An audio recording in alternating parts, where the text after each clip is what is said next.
It's the final episode of Worst of Week, and I am going out by criticizing the critics.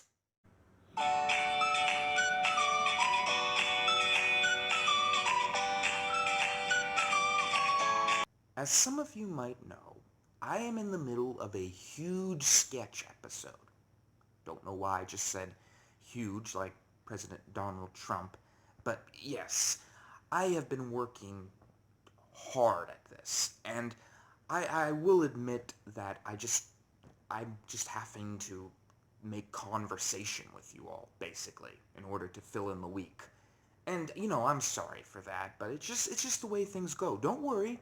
We're gonna have great entertainment here very soon.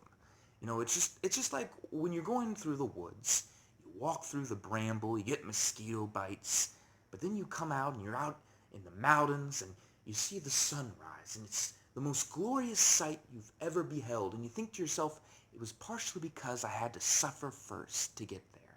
That's what we're doing.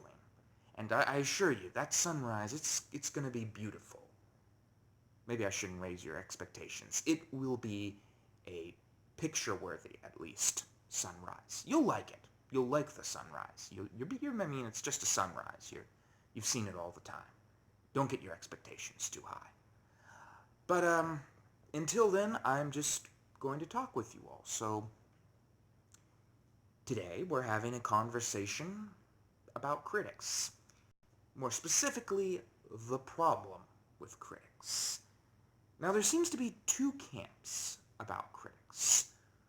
The one which says they're angels sent from God, that they know all about how this business works, and that they know exactly what needs to be done in every single scene to have made it perfect. They can't understand why the director couldn't possibly have known how to do it.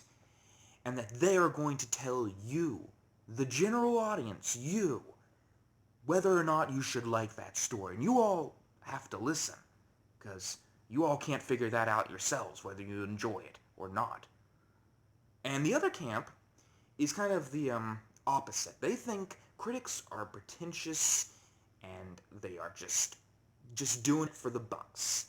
It's not a hard job, and they just think that they know everything. And of the two camps, you're probably wondering which one I'm in. And I would say that my camp would be this one. I think they're a little pretentious, to be honest. It's not that simple. The story is never that simple. But I do admit that there is a few things that can be said for critics. And I'm going to speak a lot about art in this, but I'm just talking about criticism in general, even in science and philosophy. Anything where someone criticizes another person. In, in critics' defense, when you're a kid, such as, me when I was a kid, you have your teacher. She'll sit there and she'll come around, and if you're doing wrong, if you're getting the grammar wrong or the spelling wrong, she'll just slap you on the hands with a ruler and say, no, that's not how you do it. This is the way that you do it. And you'll say, yes, Mother Flanagan, and then she'll just run off and she'll be puffing and saying that you're just... Yeah, that was my childhood. I was not very good at school. I got my fingers slapped by rulers quite a lot. I I did not get good grades at all. I know. I'm a conundrum. I love Shakespeare, but I cannot do school. But yeah, you do have to learn. And you have to take criticism. You have to be allowing to other people's opinions. I'll admit I myself have had problems with this, but I'm trying to learn. I'm trying to get better. I'm trying to let go of my ego and say, you have a good point, and I'm wrong about this. It's not an easy thing always to do, especially in my field, where you're doing a lot of creative arts. You almost have to have an ego in that field, because no one else is going to believe in you except yourself.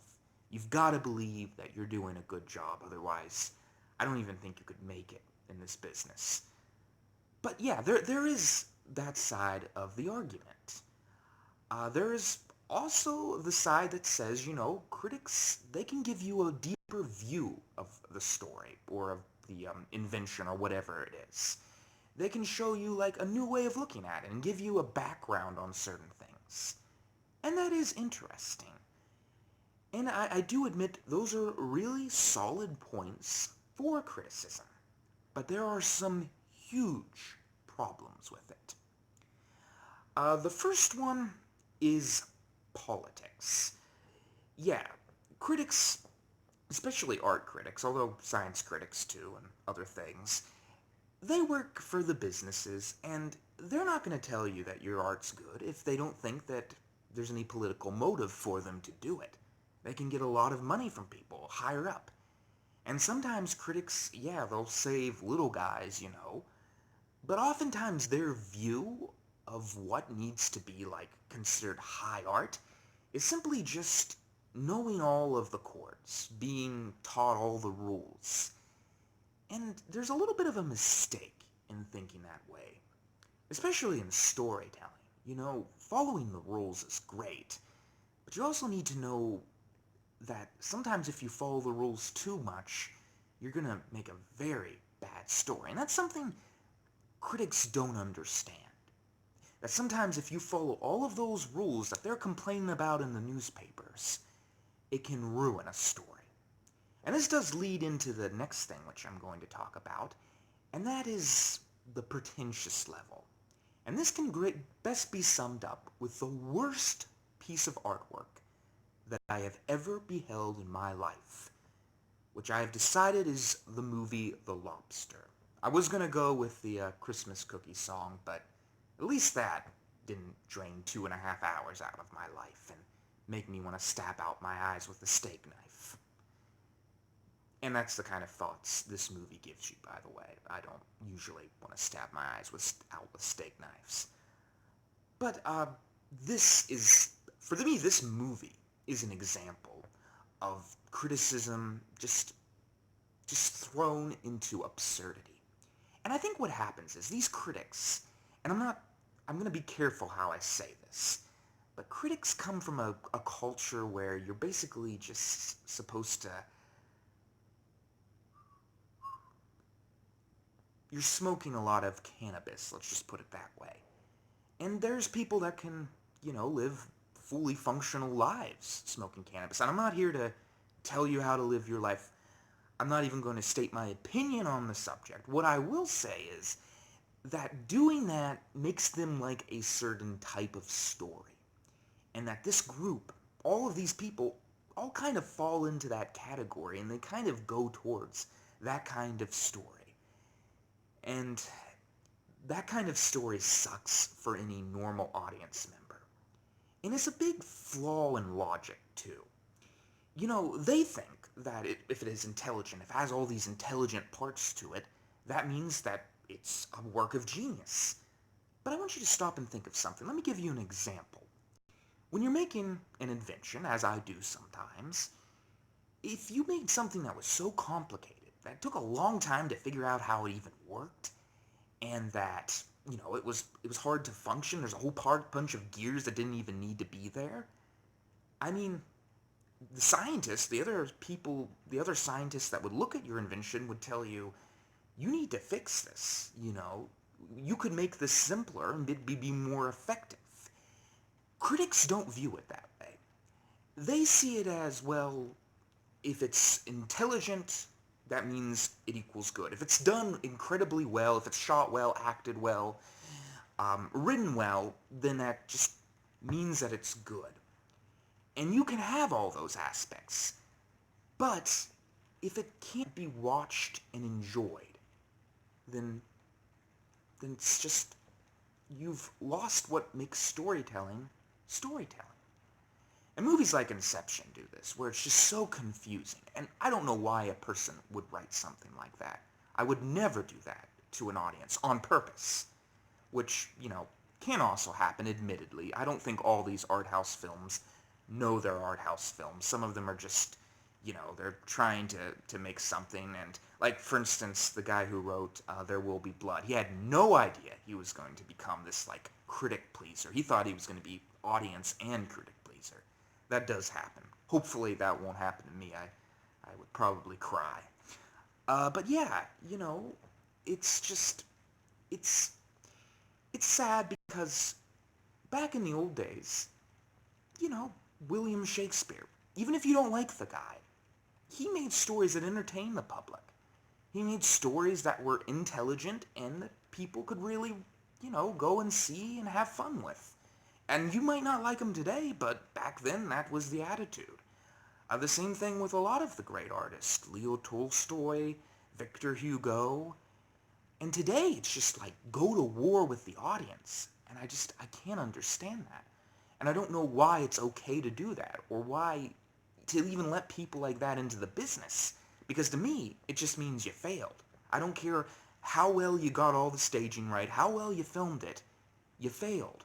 You failed to do what storytelling is all about, which in my opinion has always been to tell a good story. If everything else fails, you should always hold on to that. I do admit this is a tricky topic. You get films like, uh, what was it called? You get films like 2001: A Space Odyssey. I thought it was great, very critic pleasing, but it still worked. And you get films like The Treasure of the Sierra Madre. I mean, critics loved it, audiences hated it. I would state that I think it's one of the greatest films ever made, but that's my opinion. And I do admit that a lot of audiences have warmed up to that film in later years. So it did have both aspects. I think it was just the wrong timing. But yeah, it does get very tricky. And especially trying to grade stories, because there's just so much gray area. You know, I mean, you all don't even understand. Everything can be criticized. And I don't believe in a lot of things the critics say. Like, I don't believe in the plot structure arguments that they're making. They'll be like, well, it slowed down in the second act, or I didn't like the third act, it slowed down a little bit in the middle. And I'll just sit there and I'm like, I know what's really going on here. The critic couldn't come up with anything bad to say, and he just wrote that. That is a problem. Cliches, tricky subject. You can kind of attack them, but at the same time, you gotta ask yourself whether it's a good idea to. Because are cliches really wrong?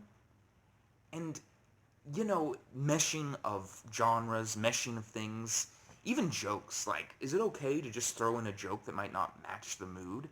They're big questions, and I don't agree with critics on a lot of them. A few of them I do. I'll admit that. Uh, I believe they're right at some level about cliches, and I certainly think they're right about, like, having a twist ending to your mystery, although Who Framed Roger Rabbit was able to get away with it, which again raises a whole bunch of questions. Why is Scooby-Doo not allowed to get away with an obvious mystery, but Who Framed Roger Rabbit is? There's just so many things that just, you can't put them together, and you don't know what makes something good. So I don't have an answer for you. I wish I could say that I did. I don't know. I don't know a lot about this business. I'd like to think that I knew a little bit more than critics, because I'm out in the field while critics are usually sitting around typing on their typewriter. Those critics that do work in the field, though, even they, yeah, I don't know why they'd want to criticize. You make art and you just get wrapped into it. And I know that I criticized some things here on this week, but really this is just not me. I like to make. And these were just things that were so bad that I couldn't resist criticizing them. So those are what they are. In conclusion, I think critics, they've got it wrong. It's not about, making a piece of work that's going to be the most intelligent thing ever. It's not about how much they know, how much that person knows. It's not even about the mechanics. It's about doing something for all of humanity. And this goes for all those fields, as I was talking about earlier, not just art, although that's the one that I'm kind of discussing because that's the one I know most about, but also, science, philosophy, politics.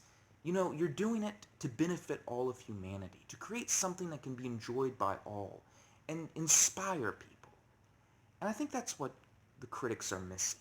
I don't think they understand that. And I don't think they understand that if they go into something and they don't like it, and they don't think it's too smart, it's okay to say that. I don't have any problem saying The Lobster sucks or Get Out sucks. I think it does. I might be wrong. There might be people who disagree with me, and that's okay. But you got to be honest about it. And that's one thing I've found with storytelling. Sometimes the best thing to do is just tell the truth with your stories, as I do.